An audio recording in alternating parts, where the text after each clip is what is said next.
Hello everyone and welcome back to BM education class 8। आज हम करेंगे फोर्स एंड प्रेशर का lecture number 2। Most of the चीज़ें what is force, क्या है फोर्स, यूनिट क्या है फोर्स के, जो बहुत डिटेल एक्सप्लेनेशन वो हमने लेक्चर 1 में डन कर दिया है। आज इस वीडियो में हम क्या कवर करेंगे, इस वीडियो में हम कवर करेंगे आज दो ही टॉपिक्स। पहला टॉपिक्स हम कवर करेंगे आपका types of force, types of force. दूसरा टॉपिक अब हम देखेंगे आपका प्रेशर क्या है। चैप्टर का नाम है फोर्स एंड प्रेशर। फोर्स के बारे में हमने पिछले क्लास में कवर कर लिया है और अब हम कवर करें टाइप्स ऑफ फोर्स, फोर्स के प्रकार कितने हैं, और प्रेशर के बारे में बात करेंगे। क्लियर। तो टाइप्स ऑफ फोर्स में सबसे पहले ये फोर्स जो है ये दो कैटेगरी में हमने डिवाइड किया है फोर्स को। पहला कैटेगरी है कॉन्टैक्ट फोर्स, दूसरा कैटेगरी है non contact force. Contact force कुछ इस प्रकार के फोर्स होते हैं जहां पर दो ऑब्जेक्ट, वो फोर्स तभी स्थापित होता है जब दो ऑब्जेक्ट कांटेक्ट में या फिर पास में हो। यानी ये एक बस्ता है ए, ये दूसरा एक बस्ता बी है, ये दोनों के ऊपर तभी फोर्स लगेगा जब ये दोनों एक दूसरे कांटेक्ट में आएंगे। यानी जो कांटेक्ट फोर्स कुछ इस प्रकार का फोर्स है जिसको हम अप्लाई तभी कर सकते हैं जब दो या दो से अधिक जो ऑब्जेक्ट्स हैं वो एक दूसरे के साथ कांटेक्ट में लगे, यानी लगे हुए रहे एक दूसरे के साथ। जैसे कि मस्कुलर फोर्स, मस्कुलर फोर्स यानी आप अपने मसल के पावर से जहां पर फोर्स लगा रहे हो। मान लो कोई ऑब्जेक्ट है, यहाँ कोई ऑब्जेक्ट है और यहाँ इंसान खड़ा है। ये क्या, ये जो व्यक्ति है, ये जो ह्यूमन है और इस ऑब्जेक्ट को मूव करना चाहता, तो क्या करिए, अपने हाथ से इसको धक्का देगा। धक्का देने यानी अपने हाथ को वो इस ऑब्जेक्ट के कांटेक्ट में लाएगा, यानी वो इस ऑब्जेक्ट को अपने हाथ से पकड़ेगा, फिर उसको धक्का देगा। यानी जब ये जो फोर्स तभी अप्लाई होगा, मस्कुलर फोर्स तभी अप्लाई हो सकता है जब तक आप उस ऑब्जेक्ट के कांटेक्ट में ना हो, या फिर तब तक जब आप उस ऑब्जेक्ट को ना छुओ। अगर ये मान लो ये जो व्यक्ति है, ये जो इंसान है, अगर इस फोर्स इस ऑब्जेक्ट को छुएगा ही नहीं तो इसको धक्का कैसे देगा। तो इसलिए इसको इसके कांटेक्ट में आना पड़ेगा इसको फोर्स लगाने के लिए। दूसरा है फ्रिक्शनल फोर्स। फ्रिक्शनल फोर्स क्या है, एक ऐसा फोर्स है, मान लो फ्रिक्शन फोर्स क्या है, फ्रिक्शन फोर्स क्या है, अगर एक ये ग्राउंड है, देखिए फ्रिक्शन हमेशा डेवलप होता है ग्राउंड और ऑब्जेक्ट के बीच में। मान लो यहाँ इंसान खड़ा है, ये इंसान इसको धक्का दे रहा है, तो ये जो फोर्स है ये फोर्स यहाँ पर जाएगा। तो फोर्स कहाँ की ओर जाएगा, आगे की ओर, क्योंकि वो आगे की ओर धक्का दे रहा है। बट इसी जब ये आगे की ओर मूव करेगा तभी तभी क्या होगा, ग्राउंड के साथ और इसके साथ, ग्राउंड और इस ऑब्जेक्ट के बीच में एक फोर्स यहाँ पर डेवलप हुआ, जिस फोर्स को हम कहेंगे फ्रिक्शन। और फ्रिक्शन क्या होगा, जिस फोर्स को अप्लाई किया है ह्यूमन ने, उस फोर्स के ऑपोजिट डायरेक्शन में एक फोर्स लगता है, इसको हम फ्रिक्शन कहते हैं, जो कि तभी अप्लाई होगा जब ये जो ऑब्जेक्ट और ग्राउंड कांटेक्ट में हो। ठीक।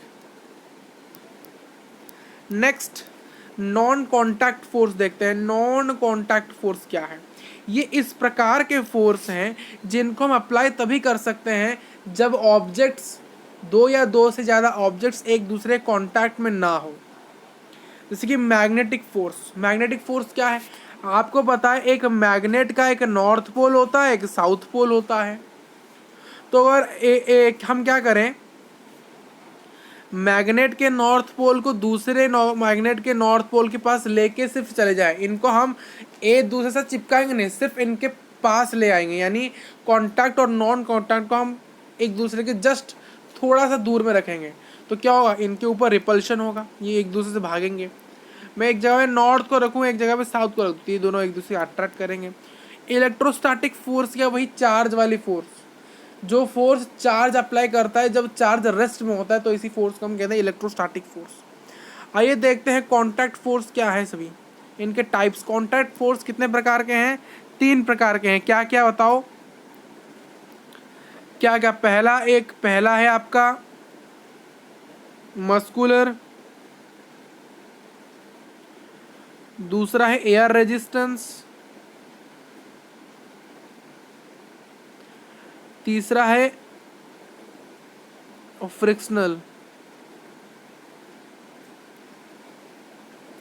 मस्कुलर देखिए क्या है, muscular force, the force that comes into play because of the action of muscles is called muscular force. जो फोर्स मसल के थ्रू जो फोर्स लगता है, आपके बॉडी में जो मसल है उसके द्वारा जो फोर्स अप्लाई होता है, उस फोर्स को हम मस्कुलर फोर्स कहते हैं। जहाँ पर ये फिगर देखिए, फिगर से ये जो कॉन्सेप्ट है वो बहुत अच्छे से क्लियर होगा। ये एक रस्सी है, ये तीन इस रस्सी को यहाँ खींच रहे हैं, ये तीन लड़कियाँ यहाँ इसको खींच रही हैं। तो इन्होंने ये फोर्स यहाँ पीछे की ओर लगा रहे हैं, यह फोर्स यह पीछे की ओर लगा रहे हैं, ठीक है। तो ये क्या है, ये जो तीन लड़के हैं ये अपने फोर्स के, ये क्या, सॉरी सभी लड़के नहीं है, मान लो इसको हम टीम ए कहते हैं, इसको टीम बी कहते हैं। जो टीम ए है वो क्या कर रही है, अपने मसल, ये जो तीन है, ये दो लड़के या एक लड़की, ये दो लड़के और एक लड़की, यहाँ पर दो लड़की और एक लड़का। ये जो टीम ए है ये जो अपने मसल के पावर से जो इस रस्सी को कहाँ खींच रही है, यहाँ पर। इसको क्या कहते हैं, इस गेम को टग ऑफ वार कहा था। क्या कहा था, टग ऑफ वार। दिख नहीं रहा, इसको टग ऑफ वार कहा था, टग ऑफ वार। तो इसको यहाँ पर खींच रहे, इस ओर खींच रहे हैं, और ये अब तो टीम बी है इसको मसल की पावर के वजह से इसको इस ओर खींच रही है, और बीच में लाइन है जो इसको पहले खींच ले, जिसका मसल की पावर जितनी ज़्यादा है उतनी ज़ोर से फोर्स लगा सकती है। ये क्या है, ये बुलक है, ये भाई साहब बुलक है, ये सब बुलक यानी बेल है। ये जो बेल है इस काट को, जो ये बेल है इस काट को खींच रहा है, इस पर फोर्स लगा रहा है, यानी जो ये बेल है अपने मसल पावर की मदद से इस काट को, जिसमें वो ये इंसान और बहुत सारे धान रखे गए हैं, इसको खींच सकता है। ये एक मस्कुलर फोर्स का एग्जाम्पल है। दूसरा है फ्रिक्शनल फोर्स। फ्रिक्शनल फोर्स क्या है, फ्रिक्शनल फोर्स वह फोर्स है जिसको एक सरफेस के ऊपर एग्जर्ट किया जाता है तभी जब वो ऑब्जेक्ट किसी भी सरफेस में, यानी जब भी कोई ऑब्जेक्ट किसी सरफेस के कांटेक्ट में आए और कोई इंसान उसके ऊपर फोर्स लगाए एक नॉर्थ की डायरेक्शन में, तो उसी के ऑपोजिट डायरेक्शन में फोर्स डेवलप होता है। उस फोर्स को हम फ्रिक्शनल फोर्स कहते हैं। जैसे कि यहाँ पर एक ये ऑब्जेक्ट है, इस ऑब्जेक्ट में मान लो हमने पुशिंग फोर्स लगाया, तो ये जो ऑब्जेक्ट क्या है मोशन में आ जाएगा, यानी मूव करने, मोशन यानी ये ऑब्जेक्ट मूव करने लगेगा। किस डायरेक्शन में, मैंने इस फोर्स में लगाया, इस डायरेक्शन में लगाया, तो इसके मतलब ये यहाँ मूव करेगा। तो ये जब मूव करेगा कहाँ पर है, कहाँ मूव करे, सरफेस में मूव करे, कहाँ मूव करे, सरफेस में। तो सरफेस और इसके बीच में अनदर फोर्स क्रिएट होगा जिसको हम कहेंगे force of friction. Force of friction जो कि जो मोशनल फोर्स है, जो पुशिंग फोर्स के ऑपोजिट डायरेक्शन में लगेगा। तो अगर आपको क्वेश्चन पूछे कि बताओ फ्रिक्शन का डायरेक्शन क्या होता है, आप हमेशा बताओगे फ्रिक्शन का डायरेक्शन होता है opposite to directional motion force और द पुशिंग फोर्स, यानी पुशिंग फोर्स के ऑपोजिट डायरेक्शन में या फिर मोशनल फोर्स के ऑपोजिट डायरेक्शन में जो फोर्स लगता है उसको हम कहते हैं फ्रिक्शनल फोर्स। एयर रेजिस्टेंस क्या है, एयर रेजिस्टेंस क्या है, जब भी कोई ऑब्जेक्ट, जब भी कोई वस्तु अगर आकाश में मूव करने लगे, यानी हवा में, यानी एयर में मूव करने लग जाए, जब भी कोई ऑब्जेक्ट या फिर वस्तु एयर में मूव करने लग जाए, कहाँ फ्लाई करने, एयर में मूव यानी एयर में फ्लाई करने लग जाए, एयर में उड़ने लग जाए, हवा में उड़ने लग जाए कोई भी वस्तु, तब वो जो वस्तु जिस फोर्स को अप्लाई, जिस एक्सपीरियंस करता है, उस फोर्स को हम कहते हैं एयर रेजिस्टेंस। यानी कोई भी ऑब्जेक्ट अगर एयर में मूव कर रहा है यानी फ्लाई कर रहा है, तो वो जो ऑब्जेक्ट है तो वो इस एयर में रहते हुए एक फोर्स को एक्सपीरियंस करेगा, उस फोर्स को हम कहते हैं एयर रेजिस्टेंस। जैसे कि एरोप्लेन है, एरोप्लेन एयरप्लेन यानी एयर में मूव कर रहा है, यानी उसके ऊपर एक फोर्स लगेगा, एयर रेजिस्टेंस। ये देखिए, ये जो प्लेन है आगे की ओर एक थ्रस्ट लग रहा है, नीचे की ओर ग्रेविटी है। ग्रेविटी यानी देखिए, ग्रेविटी यानी क्या है, अर्थ इसको नीचे की ओर खींच रहा होगा, बट हालांकि मूवमेंट में जा रही है। देखिए जिस और थ्रस्ट क्या है समझ लो, देखिए थ्रस्ट क्या है, कुछ नहीं है, थ्रस्ट एक परपेंडिकुलर फोर्स है। अगर ये सरफेस है, इस सरफेस में अगर एक परपेंडिकुलर फोर्स लगे, एक सरफेस में अगर परपेंडिकुलर फोर्स लगे, परपेंडिकुलर फोर्स, तो उसी परपेंडिकुलर फोर्स को हम थ्रस्ट कहते हैं।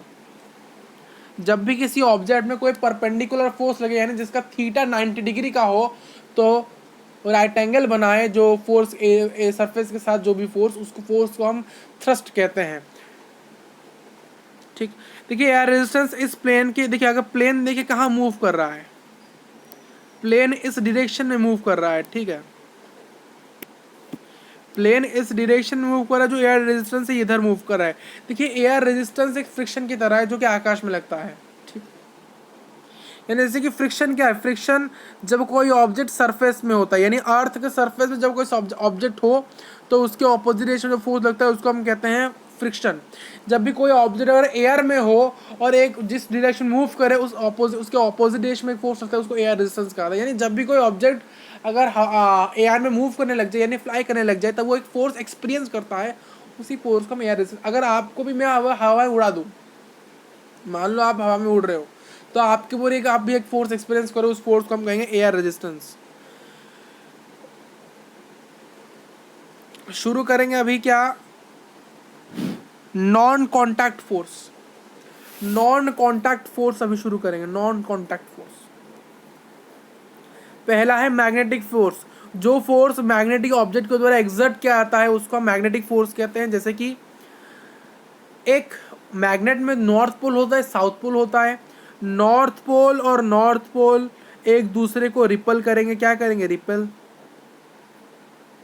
साउथ पोल और साउथ पोल एक दूसरे को रिपल करेंगे। नॉर्थ पोल और साउथ पोल एक दूसरे को अट्रैक्ट करेंगे। साउथ पोल और नॉर्थ पोल एक दूसरे को अट्रैक्ट कर, वही चीज़ यहाँ पर इस फिगर में आपको समझाया गया है। ये नॉर्थ पोल है, ये साउथ पोल है, ये क्या एक दूसरे को अट्रैक्ट कर रहे हैं। ये नॉर्थ है और ये नॉर्थ है, एक दूसरे को रिपल्शन कर रहे हैं। ठीक, अगर साउथ होगा तो वो एक दूसरे को रिपल्शन करेंगे। तो ये था मैग्नेटिक फोर्स। इलेक्ट्रोस्टैटिक फोर्स क्या है, देखो इलेक्ट्रोस्टैटिक फोर्स क्या है। इलेक्ट्रोस्टैटिक फोर्स यानी इलेक्ट्रो यानी है इलेक्ट्रिसिटी, स्टैटिक यानी रेस्ट।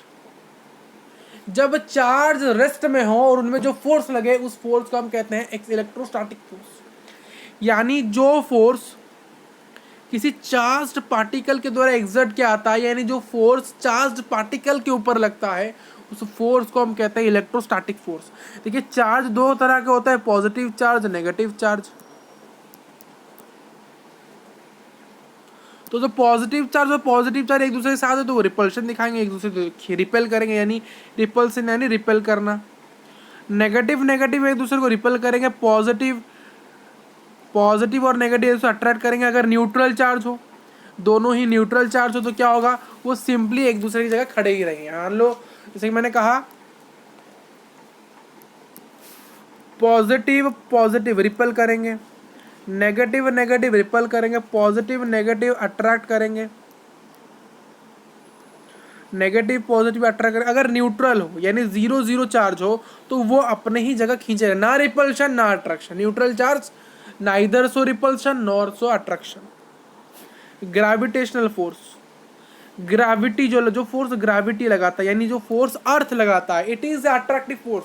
ये एक रिपल्टिव फोर्स है। ग्रेविटेशन फोर्स एक अट्रैक्टिव फोर्स यानी ये हर चीज को अपनी ओर खींच लेता है, अपनी और हर चीज को अट्रैक्ट कर लेता है और इसको अप्लाई किया जाता है अर्थ की तरह। अर्थ जो फोर्स को अप्लाई करता है जो कि अट्रैक्टिव फोर्स है, उसी फोर्स को हम कहते हैं ग्रेविटेशनल फोर्स। और ये सभी ऑब्जेक्ट में अप्लाई होता है।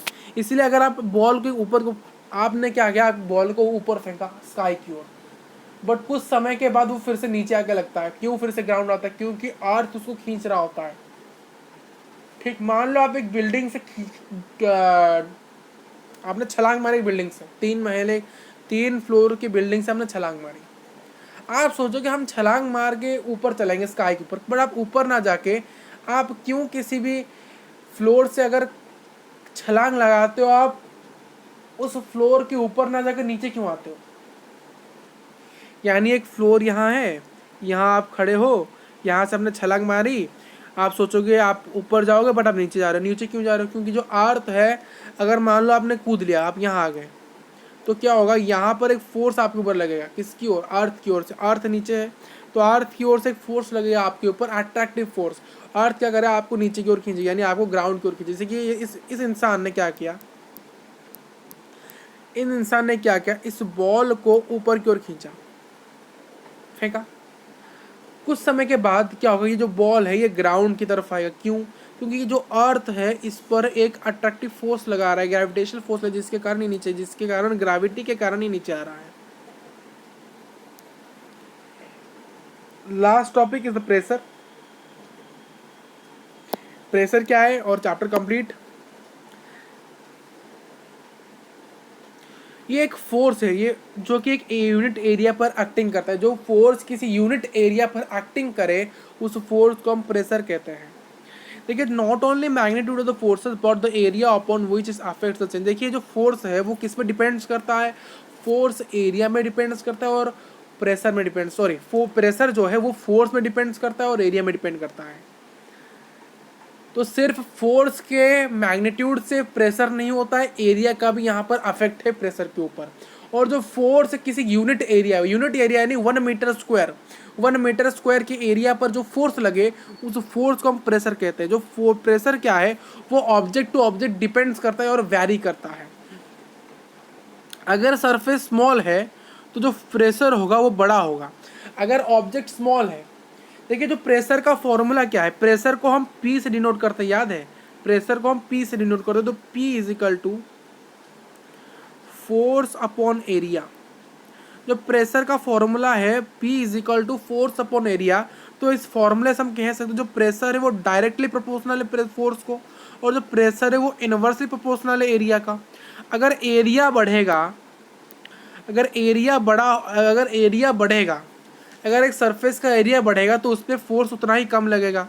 अगर किसी सरफेस का एरिया घटेगा तो उसमें फोर्स ज़्यादा लगेगा। इसीलिए जो कहा गया, अगर सरफेस छोटा होगा तो जो प्रेशर है वो लार्ज होगा। क्यों? क्योंकि जो प्रेशर है वो इनवर्सली प्रोपोर्शनल है एरिया को। और जो एसआई यूनिट है प्रेशर का वो पास्कल है, पी है। पास्कल क्योंकि जो साइंटिस्ट का नाम था पास्कल, जैसे कि फोर्स का न्यूटन क्या होता है, वैसे आइजैक न्यूटन पर न्यूटन हुआ, उसी प्रकार पास्कल एक साइंटिस्ट का नाम था, उसने अपने नाम पर रखा है यूनिट पास्कल। और पास्कल, एक पास्कल होता है 1 न्यूटन मीटर स्क्वायर, यानी आप पास्कल को या फिर न्यूटन मीटर स्क्वायर। कैसे आया न्यूटन मीटर स्क्वायर? देखिए, फोर्स की यूनिट क्या है, न्यूटन, और एरिया की यूनिट है मीटर स्क्वायर, तो आ गया न्यूटन पर मीटर स्क्वायर, यानी newton metre to the power -2। फॉर्मूले देखिए यहाँ पर, फोर्स, एरिया और प्रेशर के रिलेशन ट्रायंगल की तरह रिलेशन है। Pressure is equal to force upon area. Area is equal to क्या होगा, एरिया क्या होगा, देखिए, pressure is equal to force upon area. इस एरिया यहाँ पर डिवाइड, इसको यहाँ लेंगे तो मल्टीप्लाई होगा, तो pressure into area is equal to force. तो एरिया का क्या होगा, area is equal to force upon pressure. तो pressure is equal to force upon area, ये पहला फॉर्मूला याद रखना है आपको। Area is equal to force upon pressure, ये दूसरा फॉर्मूला आपको याद रखना है। Pressure is force is equal to air into pressure, ये तीसरा फॉर्मूला आपको, ये फॉर्मूलेज याद रखने हैं आपको, न्यूमेरिकल या फिर क्वेश्चन करने में हेल्प करेगा, मैथमेटिकल क्वेश्चंस करने में हेल्प करेगा। तो अगर आपको ये वीडियो अच्छा लगा है, आपको चैनल को सब्सक्राइब करना है और इस वीडियो को लाइक करना है, अपने दोस्तों को, क्लास 8 के दोस्तों के साथ शेयर करना है और इस वीडियो को कमेंट करना है, और आपको बताना है आपके डाउट्स क्या हैं, वो कहाँ बताना है, आपको कमेंट बॉक्स में बताना है। मिलेंगे नेक्स्ट क्लास में। Thank you for watching this video.